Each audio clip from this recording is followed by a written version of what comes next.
ጤና ይስጥልኝ የተከበራችሁ የህብር ሬዲዮ አድማጮች እንደምን አመሻችሁ እንደምን ሰነበታችሁ። የዕለቱን የህብር ሬዲዮ ዜናዎች እናሰማችኋለን። ዜናውን እናሰማችሁን የሀብታሙ አሰፋና ታምሩ ገዳነን። በቅድሚያም አርዕስተ ዜና።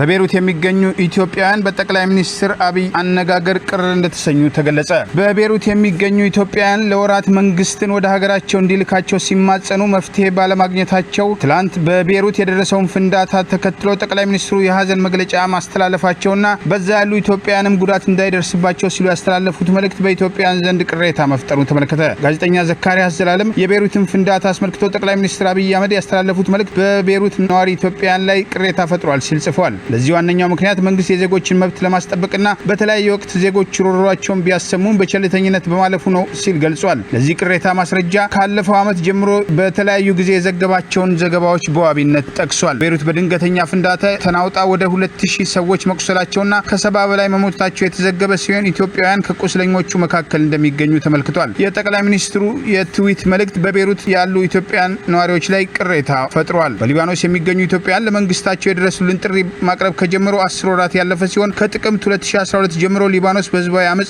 ታምሳ የሀገሪቱ ኢኮኖሚ አሽቆልቁሎ በርካታ ዜጎች ስራቸውን አጥተው ንግዳቸው ከስሮ በቆንስላው በር ላይ አሰሪዎች እያመጡ ሲጥሏቸውና መሳፈሪያ ጭምር በከፍተኛ ደረጃ የኢትዮጵያ አየር መንገድ በመጨመሩ ቅሬታ ሲያቀርቡ እንደነበርና ቆንስላውን በበኩሉ ከፍተኛ ገንዘብ ቻርጅ ሲያደርጋቸው እንደነበር ተደጋግሞ በቅሬታ መነሳቱ ይታወሳል። ይህ ህብር ሬዲዮ የወቅታዊ መረጃ ምንጭ ነው።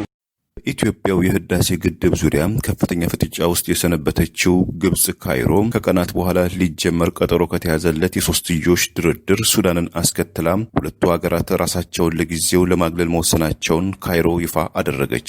የተለያዩ የመገናኛ ብዙሃናት በትላንትናው ዕለትም እንደገለጹት ግብጽ ከውድድሩ ለመውጣታቸው መወሰኗን ይፋ ያደረገች ሲሆን ለዚህም አቋም ምክንያት ነው ያለው ጉዳይን ሲያብራራም የህዳሴው ኦፕሬሽንን የሚመራ ጋይድና ህጋዊ መንገድን ኢትዮጵያ ወደ ጎን ማድረግ አዲስ ሐሳብ ይዛ በመምጣቷ ነው ሲል ክስ አቅርቧል። ቀደም ሲል አንዳንድ የዜና ምንጮች እንደዘገቡት ከሆነ ሱዳንና ግብጽ በህዳሴው ግድብ ዙሪያ የሁለትዮሽ ውይይት ያደረጉ ሲሆን ከወደ ካይሮ ግብጽ የቀረበው አቤቱታም ሆነ ከወደ ካርቱም ሱዳን በውሃና መስኖ ሚኒስትሯ በኩል የተደመጠ ሲሆን የሱዳን የውሃ ሚኒስትር በኢትዮጵያ በኩል የቀረበው አዲሱ ሐሳብ አዲስ ስጋት ይዞ መጥቷል። ግድቡ ለሱዳንና ለህዝቧ የሚሰጠው በአካባቢያዊና ማህበራዊ አደጋዎች እንዲሁም ደህንነት ከግንዛቤ ውስጥ ሊገባ ይገባል። ይኸውም የውሃ ሙሌትና የኦፕሬሽን ስራው አስተማማኝ ስምምነት ሊደረስበት ይገባልም ብሏል። ለግብጽና ለሱዳን አስተያየት የኢትዮጵያ መንግስት እስካሁን ድረስ የሰጠው አዎንታዊም ወይም አሉታዊ ምላሽ የለም። የሱዳንና የግብጽ ዳርዳር የማለት ዝንባሌ ኢትዮጵያኖችም የግድቡ የውሃ ሙሌት የመጀመሪያው ዙር በድል መጠናቀቁን በተለያዩ መንገዶችም ደስታቸው መግለጻቸውን ተከትሎ መሆኑን የኢትዮጵያና የህዝቦቿ በስነ ልቦናው ጦርነት ድል ለማግኘትም ማስመዘገባቸውን ምክንያት ሳይሆን አልቀረም የሚሉ ተጠባቢያኖችም አልጠፉ። የሰብአዊ መብት ኮሚሽን ኮሚሽነር ዶክተር ዳንኤል በቀለ የአቃቤ ህግ መስሪያ ቤት ከፖለቲካ ተሿሚዎች ነፃ እንዲሆን ጠየቁ። ጠቅላይ አቃቤ ህጓን ጨምሮ በሌሎችም ዘርፎች ላይ የአጭር ጊዜም የረጅም ጊዜም ራዕያችሁ ሊሆን የሚገባው አንዱ ነገር ይህ ተቋም ኦቨር ሎንግ ተርም መሆን ያለበት ከከፍተኛ የፖለቲካ አመራር አባሎች እና አመራሮች አመራር ነፃ ነው መሆን ያለበት።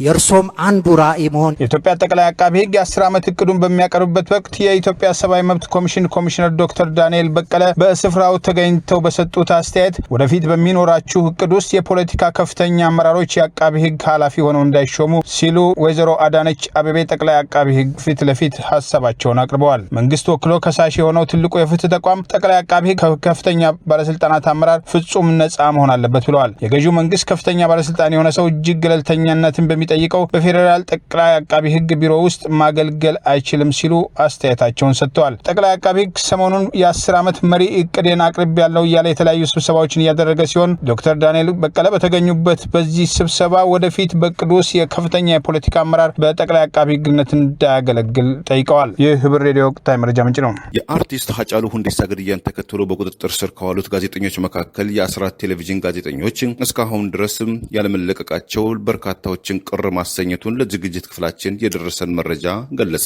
ከአርቲስቱ ግድያ ጋርም ተጠርጥረው ከተያዙት መካከል በጀዋር መሐመድ ቤት ውስጥ ይኖርና ይሰራ የነበረው ኬንያዊ ጋዜጠኛ ያሲን ጁማ ዛሬ በፍርድ ቤት ትዕዛዝ መለቀቁን ዘስታር የተባለው ጋዜጣም የዘገበ ሲሆን ለጋዜጠኛውም መፈታት የኬንያ የውጭ ጉዳይ ሚኒስትር ጣልቃ ገብነት ጉልህ ሚና ተጫውቷል ብሏል። ጋዜጠኛው ቀደም ሲል ኦነግ ጫካ በነበረበት ወቅት በኬንያ በኩል ተጉዞ ዶክመንተሪ ዘገባ ማቅረቡ የኬንያና የኢትዮጵያ መንግስታትን ለከፋ የዲፕሎማሲያዊ ቁርቋሶ እንደጋበዛቸው መዘገባችን አይዘነጋም። ይህ በዚህ እንዳለ የአስራት ቴሌቪዥን ጋዜጠኞችም የሆኑት በላይ ማናየና ሙሉጌታ አንበርብር ይህ ዘገባ እስከተጠናቀቀ ድረስ በዋስም ሆነ በነጻ እንዲለቀቁ ያለመደረጉ ጋዜጠኞቹ የብሔርና የሃይማኖት ግጭቶችን እንዳይከሰቱ ከመጠቆማቸው ባሻገር ወንጀላቸውስ ምንድነው የሚሉ ጥያቄዎችም ለዝግጅት ክፍላችን በስፋት እየቀረቡ ይገኛሉ። የአስራት ሚዲያ ቦርድም ከዚህ ቀደም ወንጀላውን አግባብ አይደለም በማለትም መቃወሙን መዘገባችን አይዘነጋም። የአዲስ አበባ አስተዳደር የመሬት ኦዲት እንደሚጀምርና ጥቅም ላይ ያልዋሉ መሬቶችን እንደሚነጥቅ አስታወቀ። በ2013 ዓ.ም አብይ ትኩረት ከሚሰጣቸው ጉዳዮች መካከል የአዲስ አበባ አስተዳደር በከተማው የመሬት ይዞታ ላይ ልዩ ኦዲት ማካሄድና የመሬት ምዝገባ ማከናወን እንደሚሆን የአዲስ አበባ ከተማ አስተዳደር ምክትል ከንቲባ ታከለ ኡማ ማሳወቃቸው ተመልክቷል። ምክትል ከንቲባው ይህን ይፋ ያደረጉት ከሐምሌ 27 ቀን 2012 ዓ.ም ጀምሮ ለሁለት ቀናት በተካሄደው የከተማ አስተዳደሩ ምክር ቤት 7ኛ ዓመት 3ኛ መደበኛ ስብሰባ ላይ መሆኑን ሪፖርተር ጠቅሶ ዘግቧል። የከተማ አስተዳደሩ ትልቅ ሀብት መሬት እንደሆነ የተናገሩት ምክትል ከንቲባው በሚከናወነው የመሬት ኦዲት ከዚህ ቀደም ያለአግባብ የተወሰዱና ለረጅም ጊዜ ጥቅም ላይ ያልዋሉ ይዞታዎች እንዲመለሱ ይደረጋል ብለዋል። በሚደረገው የመሬት ኦዲት ምዝገባ ተለይተው ለከተማ አስተዳደሩ እንዲመለሱ የሚደረጉ ይዞታዎች ለሌላ ልማት እንደሚውሉ ያስታወቁ ሲሆን በኦዲት እንዲመለሱ የሚደረጉ ይዞታዎች በተለይም የከተማው ነዋሪዎች የመኖሪያ ቤት ችግር ለማቃለል ጥቅም ላይ እንዲውሉ ቅድሚያ ይሰጣል ማለታቸው ተመልክቷል።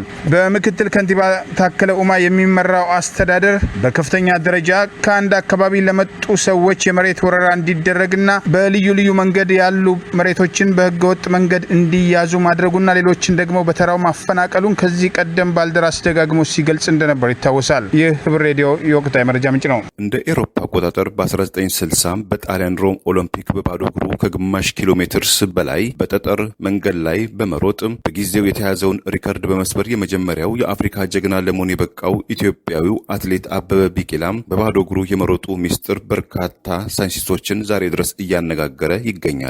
በኢንቨርስ የተባለው ሳይንስ ነክ ድህረ ገጽ እንዳስነበበው በወቅቱ 2 ሰዓት ከ15 ደቂቃ ከ16 ሴኮንድ በመግባት የወርቅ ሜዳሊያ ባለቤት የሆነው አበበ ቢቂላ ከድል በኋላ ሲናገር ኢትዮጵያ አገሬ ሁልጊዜ የቆራጦችና የጀግኖች አገር መሆኗን ለዓለም ለማስተዋወቅ ያደረኩት ጥረት ነው ሲል መናገሩን አውስቶታል። እንደ ሳይንስ ባለሙያዎችም ግምት የአበበ ቢቂላ በባዶ እግሩ የመሮጥና የማሸነፍ ሚስጥር በርካታ የረጅም ርቀትና የ5000 ኪሎ ሜትር የሩጫ ተወዳዳሪዎችን የሩጫ ጫማቸውን ከቤታቸው እንዲጥሉ ስሜት ኮርኳሪ ነው ብለውታል። ዛሬ ድረስ ብዙ ሳይንቲስቶችና ዳኞች በአበበ የባዶ እግር መሮጥ እና ድል አድራጊነት ሚስጥር ዙሪያ ከድምዳሜ ላይ ያልደረሱ ሲሆን አንዳንድ ባለሙያዎችም በጫማ መሮጥ ይቆረቁራል፣ ሌሎች ደግሞ ጫማዎች ለጤና ተብለው የተሰሩ ከጉዳትም የሚታቀቡ መሳሪያዎች ናቸው ባይ ናቸው። በሃርቫርድ ዩኒቨርሲቲ የስነ ፍጥረት ተመራማሪ የሆኑት ዳንኤል ሃይበርሰን እይታም የሰው ልጅ ሲወለድ ለጫማ ተብሎ አይደለም፣ ጫማ ዘመን አመጣሽ ነው በማለትም ድሮና ዘንድሮንም አነጻጽረውታል። በአጠቃላይ በባዶ እግር የሚሮጡ ሰዎች በጉልበታቸው ላይም ብዙም ተጎጆች አይደሉም ሲሉም ይናገራሉ። ይሁን እንጂ ሰዎች ፍጥነታቸውን ጨምረው ሲሮጡ ስለሚደርስባቸው ጉዳትም ብዙዎች ብዙም ያሉት ነገር የለም። ፖሊስ አቶ በቀለ ገርባም አመጽ ማነሳሳታቸውን በምርመራ አረጋግጣለሁ ሲል መናገሩ ተመለከተ። እሳቸው ፖለቲከኛ እንጂ አመጽ አልጠራሁም ብለዋል። የኦሮሞ ፌዴራሊስት ኮንግረስ ፓርቲ ከፍተኛ አመራር የሆኑት አቶ በቀለ ገርባ ላይ ቀዳሚ የምርመራ መዝገብ መክፈቱን አቃቢ ህግና መርማሪ ፖሊስ ለፍርድ ቤት አስታውቀዋል። መርማሪ ፖሊስ ፍርድ ቤት የሰጠውን ተጨማሪ 8 ቀናት ተጠቅሞ ትላንት በአቶ በቀለ ገርባ ላይ የተለያዩ ምርመራዎችን ሲያደርግ ቆይቶ የምርመራ ስራውን ማጠናቀቁን ለአራዳ ምድብ ችሎት አስታውቋል። መርማሪ ፖሊስ በአዲስ አበባና ዙሪያዋ እንዲሁም በሻሸመኔ አካባቢ በተፈጠረው ሁከት በትራንስፖርት ዘርፉ ብቻ 37 ሚሊዮን ብር የሚገመት ንብረት መውደሙን የሚያረጋግጥ ማስረጃ ከትራንስፖርት ሚኒስቴር አግኝቻለሁ ብሏል። ከዚህ በተጨማሪ የ32 ሰዎች ህይወት ማለፉን፣ 110 ሆቴሎች፣ 239 መኖሪያ ቤቶች፣ 56 ሱቆችና 82 የመንግስትና የግል ተሽከርካሪዎች መቃጠላቸውን መርማሪ ፖሊስ ለፍርድ ቤቱ ገልጿል። ከዚህ ሁከት ጀርባ አቶ በቀለ ገርባ እጃቸው እንዳለበት ያመለከተ ሲሆን በዚህም መርማሪ ፖሊስ ይህን የምርመራ መዝገብ ተዘግቶ አቃቢ ህግ የከፈተው የቀዳሚ ምርመራ መዝገብ ይቀጥል ሲል ለፍርድ ቤቱ ጠይቋል። ፍርድ ቤቱም የቀዳሚ ምርመራ መዝገቡ መከፈቱ መለየቱን ገልጿል። የአቶ በቀለ ገርባ ጠበቆች በበኩላቸው ፖሊስ ከዚህ ቀደም ተጨማሪ ምርመራ ጊዜ ይሰጠኝ በማለት የፍርድ ቤቱን ሲያጓትት እንደነበረው ሁሉ አሁንም ቀዳሚ የምርመራ መዝገብ ከፈትኩ የሚለው የፍርድ ሂደቱን ለማዘግየት ነው ብለው ተከራክረዋል። አቶ በቀለ ተጠርጥረው በቁጥጥር ስር የዋሉበት ጉዳይ ዋስትና መብታቸውን እንደማያስከለክል በመናገር የዋስትና መብቴ ይከበር ሲሉ የተናገሩ ሲሆን እኔ የፖለቲካ ሰው እንጂ ጦር የማሰማራ ሰው አይደለም በማለት በተፈጠረው ሁከት ተሳትፎ እንደሌላቸው ለፍርድ ቤት አስረድተዋል። ፍርድ ቤቱ የዋስትና መብት ጥያቄያቸውን በተመለከተ ውሳኔ ለመስጠት ለሐምሌ 30 2012 ዓ.ም ተለዋጭ ቀጠሮ ሰጥቷል። ሌላው የኦፌኮ ጸሐፊ የሆኑት አቶ ደጀኔ ጣፋ በተመሳሳይ ትላንት ማክሰኞ ፍርድ ቤት ቀርበው ተጨማሪ የምርመራ ጊዜ ተጠይቆባቸዋል። መርማሪ ፖሊስ የሰውና የጽሁፍ እንዲሁም የኤሌክትሮኒክስ ምርመራ አላጠናቀኩም በማለቱ ለሐምሌ 30 2012 ተለዋጭ ቀጠሮ ተሰጥቶባቸዋል። የአቶ ደጀኔ ጠበቆች የሆኑት አቶ ደጀኔ ፍቃዱ በበኩላቸው መርማሪ ፖሊስ በተደጋጋሚ በተመሳሳይ ምክንያቶች የደንበኛቸውን የፍርድ ሂደት እያጓተተ መሆኑን በመጥቀስ ችሎት ፊት መከራከራቸውን ለመገናኛ ብዙሃን ገልጸዋል። ይህ ህብር ሬዲዮ ወቅታዊ መረጃ ምንጭ ነው። በትላንትናው ዕለት በሊባኖስ ቤይሩት ከተማ አቅራቢያ የፈነዳና ለበርካታ ሰዎች ሞትና መቁሰል ምክንያት የሆነው የኬሚካል ፍንዳታ ሀገሪቱን ለከፋ አደጋ ዳርጓታል ተባለ። ሆስፒታሎች በጉዳተኞች በመጨናነቃቸው በሽተኞች በቤታቸው እንዲታከሙ ተደርገዋል። በዚህ ውጣ ውረድ ውስጥ አንዲት ኢትዮጵያዊት ታላቅ ተጋድሎ መስራቷም ተስተውሏል። እንደ ፈረንጆቹ አቆጣጠር በ2013 ከአንድ ህገወጥ መርከብ የተወረሰና በቤይሩት አቅራቢያ ከሚገኝ አንድ መጋዘን ውስጥ የተከማቸ ግምቱ 2700 ቶን የሚመዘን አሞኒየም ናይትራይት ኬሚካል የተነሳ ፍንዳታ በትንሹ 100 ሰዎችን ህይወት የቀጠፈ ሲሆን ከ4000 በላይም ለቀላልና ለከባድ ጉዳት ዳርጓቸዋል። በርካታዎችም ቤት አልባ ሆነዋል ተብሏል። የፍንዳታም ሲከሰትና የጉዳቱ መጠን አካባቢውን ሲያተራምስ በመላው ዓለም በመገናኛ ብዙሃናት አማካኝነት የታየው የቤይሩቱ ፍንዳታ ሊባኖስ ከእርስ በርስ ጦርነት ካገገመች እንደ ፈረንጆቹ ከ1990 ወዲህ ትልቁ አደጋ ነውም ተብሏል። ለፍንዳታው መንስኤ እስካሁን ድረስ በውል ባይገለጽም በርካቶች የሙስናና የመልካም አስተዳደር እጦት ውጤት ነው ሲሉ መንግስትን ይኮንናሉ። በኢኮኖሚያ ውድቀት አፋፍ ላይ ለምትገኘውና የኮሮና ቫይረስ ወረርሽኝ ስጋት ያንጃበበባት ሊባኖስ በ100,000 በላይ የሚቆጠሩ ኢትዮጵያውያን እህቶችን ጨምሮ በስራ ለማሰማራት ያለመቻሏ የሚታወቅ ሲሆን ይህ ጉዳት ደግሞ አገሪቱ ምግቦችን ጨምሮ የተለያዩ ሸቀጦችን የምታስተናግድበት ወደቧ በመጎዳቱ የዜጎቿን ኑሮ በእጅጉ ሊያናጋው ይችላል ሲሉ ተንታኞች ስጋታቸውን ገልጸዋል። ይህ በዚህ እንዳለም ፍንዳታውን ተከትሎ አንዲት ኢትዮጵያዊት የቤት ሰራተኛ የራሷን ህይወት ከማትረፍና ለራሷም ሳሳሳ የቀጣሪዎቿን ጨቅላ ልጅ ከፍርስራሹ ውስጥ ይዛ ለመውጣት ያደረገችው ብርቱ ሙከራ አልአረቢያ የተባለ የአገሬው ቴሌቪዥን የዘገበው ሲሆን በርካታዎችም ኢትዮጵያዊቷን እህትም የጀግኖች ጀግና በማለትም አወድሰዋል። በአፋር ክልል የአዋሽ ወንዝ በመሙላቱ 32000 ሰዎች መፈናቀላቸው ተመለከተ። በአፋር ክልል የአዋሽ ወንዝ ሞልቶ በተለያዩ ወረዳዎች 32000 ሰዎች መፈናቀላቸውን የክልሉ አደጋና መከላከልና ምግብ ዋስትና ማስተባበሪያ ጽሕፈት ቤት ለመገናኛ ብዙሃን ይፋ አድርጓል። በአፋር ክልል ክረምቱን ተከትሎ እየጣለ ባለው ዝናብ የአዋሽ ወንዝ ሞልቶ በ6 ወረዳዎች 32000 ሰዎችን ማፈናቀሉን በጽሕፈት ቤቱ የቅድመ ማስጠንቀቂያ ፈጣን ምላሽ ዳይሬክተር አቶ አይዳሂስ ያሲን ገልጸዋል። ዳይሬክተሩ እንዳሉት በክልሉ በአዋሽ ወንዝ ዳርቻ የሚገኙ 7 ወረዳዎች ከፍተኛ የጎርፍ ስጋት ተጋላጭ ሆነዋል። ጎርፉን ተከትሎ በሰው ሕይወት ላይ የደረሰ ጉዳት ባይኖርም 32000 ሰዎች መፈናቀላቸውን ግምቱ በመጣራት ላይ የሚገኝ ሰብልና እንስሳት ላይ ጉዳት ማድረሱን ዳይሬክተሩ ገልጸዋል። እስካሁን ድረስ በአሳይታ ወረዳ በጉርጉም 2 ቀበሌዎች ለሚገኙ 1100 በላይ ሰዎች የፌዴራል መንግስት በሄሊኮፕተር ምግብ የማቅረብ ስራዎችን በማከናወን ላይ ይገኛል ብለዋል። ይህ ህብር ሬዲዮ ወቅታዊ መረጃ ምንጭ ነው። በአሜሪካ ሀገር በኢንዲያናፖሊስ በሁለት ትውልደ ኢትዮጵያን ጥንዶች የዛሬ 7 ዓመት የተከፈተው ቅዱስ ያሬድ የተባለው የኢትዮጵያን ባህላዊ ሬስቶራንት ከሚያቀርባቸው ባህላዊ ምግቦች ባሻገር የኢትዮጵያን ባህል፣ ታሪክ፣